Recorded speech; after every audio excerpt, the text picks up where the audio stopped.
নমস্কার বন্ধুরা, কেমন আছেন সবাই? আশা করি অনেক ভালো আছো। আমি অনেক ভালো আছি। ত্রিপুরা ছোট্ট একটা গ্রাম থেকে আমি পঞ্চমী।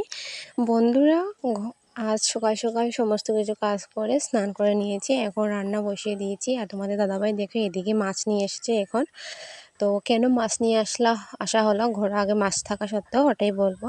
তো যাই হোক, তোমাদের দাদাভাই এখন মাছটি আর কি ধুয়ে নিয়ে যাচ্ছে। আমি যেহেতু রান্না বসেছি তাই তো আগের যে মানে কালকে যে মাছটা ছিল গতকালকে, সেটা আমি রান্না করে নিয়েছি আর বাবাকে এখন বাদ দিয়ে আসছি। তো তোমাদের দাদাভাই এই ফাঁকে দিয়ে গিয়ে মাছটি ধুয়ে নিয়ে আসছে। আর এখন আমি হলুদ গুঁড়ো, লঙ্কার গুঁড়ো সব নুন দিয়ে আমি ভালোভাবে এটাকে নিয়ে নিচ্ছি। তারপর আমি গ্যাসে কড়াই বসিয়ে তেল গরম হতে দিয়ে দিয়েছি। তারপর ভালোভাবে এখন মাছগুলোকে মেখে নিচ্ছি নুন হলুদ গুঁড়ো দিয়ে। ভালোভাবে মেখে নিয়ে তারপর তেল গরম হয়ে গেছে, এখন আমি কড়াইতে মাছ ভাজার জন্য দিয়ে দিলাম।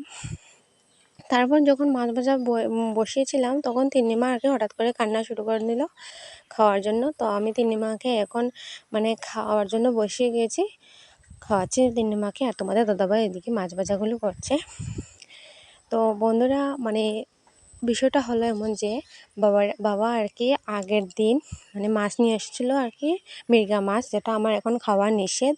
তো আমি খাবো না।